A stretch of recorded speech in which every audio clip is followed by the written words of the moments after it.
back, everybody. Uh,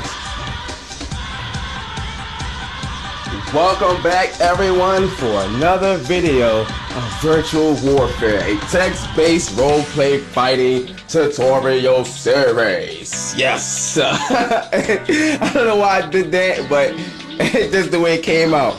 In today's video, we're going to be continuing our lesson in how to become a better T1 fighter. You know, that's right, we're going to be learning more about T1, what it is. So right now, T1 is now based off of how many words you can put, or how many words you can use in a roleplay post or roleplay attack, you know, whatever you want to have it. T1 means is between 200 and 250 words. You know, now we have T0 and T00, which is 1,000, and you know, which is we can get into that in another video. But let's just focus on how to become a better T1 fighter. You know, so we're going to be focusing on key focuses, which are things which.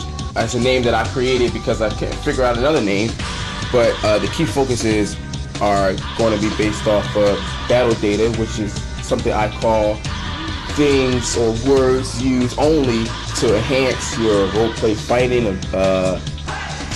ability or roleplay fighting post, or you know, just things that's the opposite of filler. You know, because there's something also filler data, because filler data is something a lot of people use filler. And I just added data to it because the virtual warfare theme. So we're going to be looking at battle data, filler data, and common knowledge of the best time and the best distance, strength, recovery technique, and the best opportunity to execute moves. So we're going to be knowing these things for T1 fighting, because that's important. You know, we don't want to have a lot of words and just have a lot of words all over the place. You know, we want to have a purpose for these words, and we want to have a structure for these words. You know, because that's what T1 fighting is all about. You know, right? And these days, you know, it's about word length and how to have a good structure sentence, just like we learned or we talked about in the first part of how to become a better T1 fighter. And if you haven't looked up that video, it'd be good to look at it now. So let's just get right into it. We're going to talk about battle data, and battle data is exactly what I said earlier. Battle data is what I call words whose only purpose is to structure the material for the fight. You know, in other words, these words only consist of elements of physicality. You know, anything physical, ranging from nature, purpose, position, and direction, and movement. Such words are the elementary to the nature of whatever I just said. You know, we can just, I don't know what I just said just now. It's just a bunch of crap. But in other words, battle data is words that only pertain to things that can enhance your roleplay fighter. Unlike filler, you know, filler does not enhance your roleplay abilities. You know, just like an example, words like confident, skilled, immediate, nimble, soft. You know, words like these articulate and describe the physicality of your roleplay actions or roleplay posts or whatever, whereas filler does not. It just tells you what it looks like, tells you what it smells like, it even tells you what it dreamed at night or whatever, you know. So that's filler, you know. So we're gonna look at that right now. It's filler data. Filler data. I don't know why I keep getting that wrong. Filler data is simply just words in a way where it extends the word length of your overall roleplay post. You know, just adding words, you know, color, you know, maybe what you ate this morning, and you know, stuff like that. Just things just to extend the word length of your roleplay. These words mainly consist of that which describes history, scenarios, objects, and anything that doesn't enhance or stabilize the physics within the roleplay world. You know, because a color, you know, describing a color does not stabilize anything. It just makes you feel better. You know, makes you happy because your character has a red shirt And it doesn't matter because it doesn't really matter. It doesn't enhance anything. It just makes your role play look better. So you can be fillered out, or you can not be fillered out. Some people like filler, some people despise filler. It's whatever you want. Whatever you want to do. It's your role play. It's your story. Write it. So let's just continue on and get to know ourselves. Knowing yourself, which is another word or another phrase that I use because I can't figure out another word to describe what I'm talking about. So we're just going to get right into it. Knowing your time. Knowing your time. Knowing the perfect time to execute moves. You don't want to execute. You don't want to try to commit a haymaker while your opponent is setting up jabs or whatever to hit you, because you're going to get hit by one. Knowing the time it takes to draw a weapon, focus on a certain power, or just simply sidestepping. Knowing time to draw your weapons, that's important, because if your character, if your opponent already has his sword drawn out ready to attack, you have a less chance of blocking if you have to take time to draw your weapon out and aim it in a certain way. Even though it can be done, it's just a simple example to show that, look, time exists, and you have to make the best out of it. You can't just talk and be like, yeah, I'm talking and I draw my sword and I taunt you and I slash you to block the attack. You don't have enough time to do that. This is why it's important to consider time. Also, with when you're using powers, when you're using your powers to attack, the more power that it is, the more time it takes. It takes time to focus on your power, to channel it and project it. These three processes takes time. So if your opponent is already doing something, you have to consider that it takes time to do these things. And also just a simple sidestep. A simple sidestep takes time too. Probably like a half a second or whatever. But it still takes time. And regardless of if you're a supernatural being that can move at the speed of light, it still takes time. And light even takes time to get from point A to point B. So just to keep that in mind. Moving on to the next knowing yourself is knowing your distance. Knowing the perfect distance to execute moves. Keeping in mind the distance between two people, weapon and arm's length are the main two. Because I see some people having swords that's like 6 feet long, and they say that they draw it, and like they draw like a regular katana. Like, that's pretty impossible, because you have to, your arm has to extend at least the length of the sword to draw it out. Like, you just can't just and draw a 6-foot sword like it's just magic. It's impossible to do that. So this is why it's important to know your distance. Also, when people are fighting, whatever, they have swords or whatever, and they say that they stop at their opponent around roughly like 2 feet or whatever, and they slash. But if you're at 2 feet and your arm is 2 feet and you slash, most likely the slash that you're giving, your arm is going to hit the opponent, not the sword. And some people think that their sword is going to hit the opponent, not knowing that they're too close to hit the opponent with their sword. If anything, their arm will hit there first, not the sword. So just keep it in mind that the distance is very important. Moving on to the next one is knowing how much strength and how much exertion you're using when executing your certain moves, and knowing the perfect amount of strength to use. Being careful not to use too much strength when it's not needed. It can throw you off balance, and not enough strength or not stating any strength at all, can cause you to be overpowered.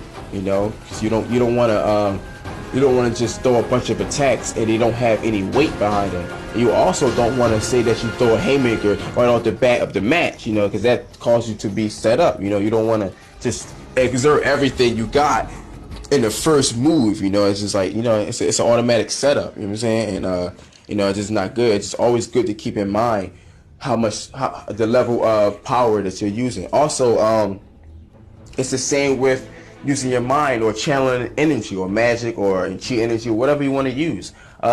It takes time to gather. The stronger the move is, the more energy it would take to gather.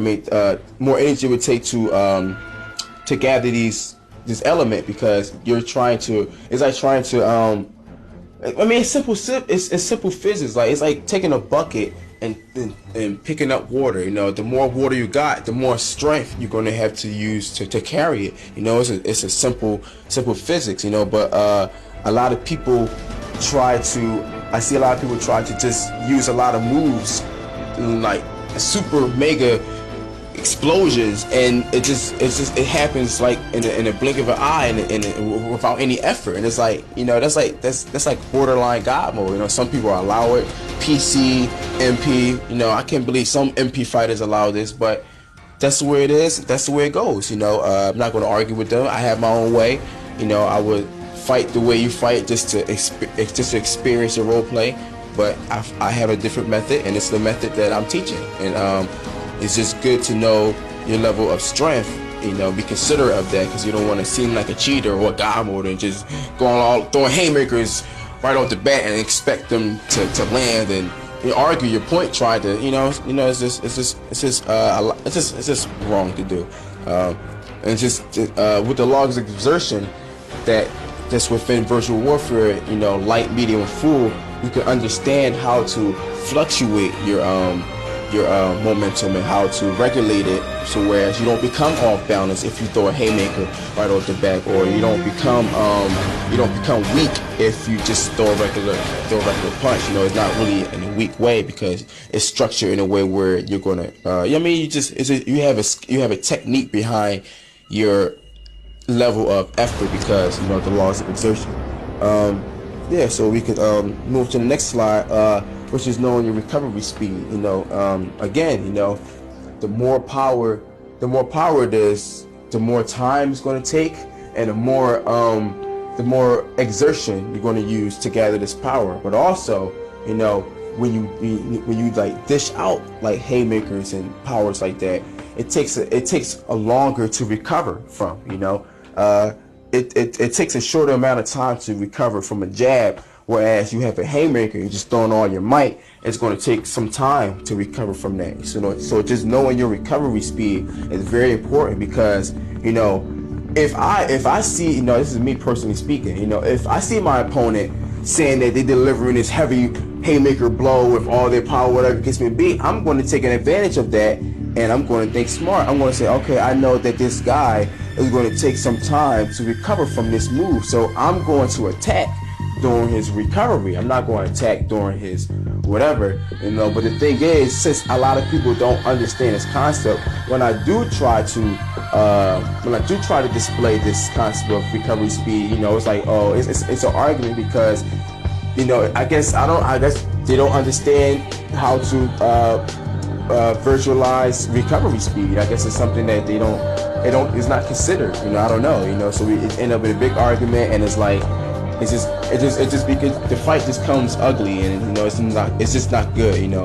But if you wanna focus on recovery time, it's good, because measurements and all this detail and stuff like that is not really for the opponent to understand. It's really for you to have a better control of your character. You know, the more detail you add, the better chance you have to control the character you have. You know, it's not really for the other side to see every little detail that you're doing, but it's really for you to be able to change the detail when you want to, or able to, you know, have a certain structure to have a more controllable character, you know. And it just opens up to be able to do more things, you know. So now that you have a level of exertion, you know, light, medium, or full, or whatever, now you'll be able to manipulate, for example, chi energy in a way where you can charge it in a light, exerted way, and still have enough focus to maneuver and fight and stuff like that. You can charge your energy while you're fighting it and just deliver out. Whereas if you was focusing all your effort on that chi energy, you would lose awareness. I'm saying you would lose awareness of your surroundings, because you're focusing all your might on this one particular point. And whereas, you know, if you just focus lightly and just gather little by little, you know, which I've talked about in previous videos, you know, you still have a level of awareness, you still be able to fight, you know. So this is also, keep in mind stuff like that. that's pretty much it. Keep in mind, the more power you have, the longer it would take to recover from. So if you try to dish out this big Kamehameha, whatever move you like or whatever, you try to dish that out. As you see in the cartoons or whatever, the movies or whatever it case may be, people get tired. People get tired, and people, it takes time to recover from these moves. So just keep that in mind, and it just makes you an overall better role player. And it don't make you seem like a god moder and stuff like that, because you can have all the power in the world, but if you're doing it the wrong way, people are gonna think that you're a god moder, and you're just running around just trying to just win fights and not expressing the art the best of their ability.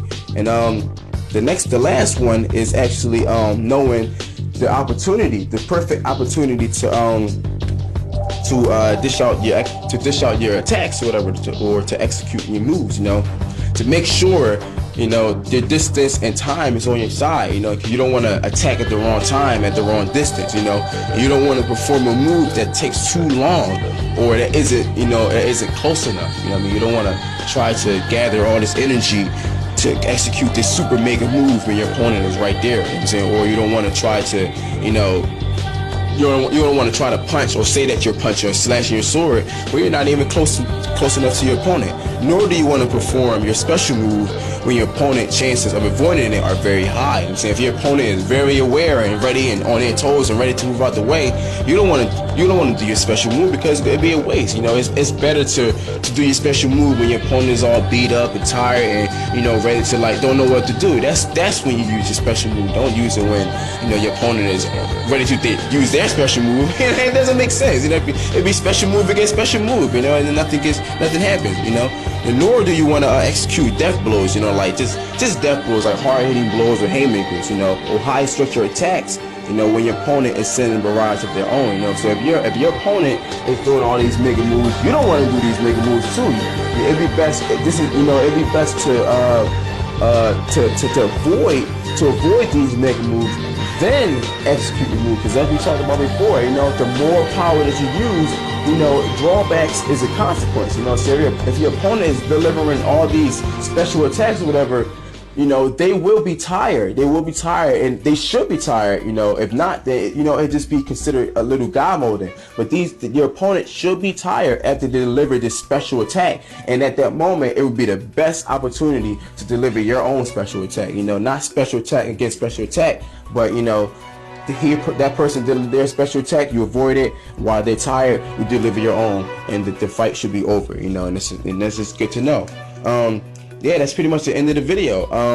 Thanks for watching. I want to give a special thanks to the people who came to me and was like, yo, I like your videos, keep going, blah blah blah. That really encouraged me, and it really hits me hard. Like, wow, people are really liking these videos, and people are really learning from these videos. Because to me, my own knowledge is futile. I'm saying, like, even though I may know some things about roleplay, to me it's just it's just knowledge, but other people might not know this knowledge, or other people, it might be harder for other people to understand this knowledge. And thanks for the videos, I'm making it in an easy way for people to understand and learn. I just thank the people who acknowledge that and see that and come to me and thank me for it. And we start to go from there or whatever. I appreciate all the love, all the support.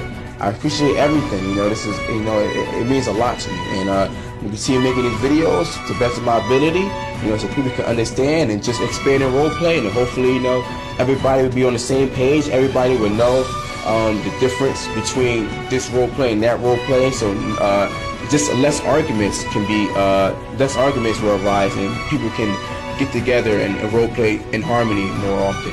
So that's the end of the video. Thanks for watching, and I'll see everybody next time. Deuces.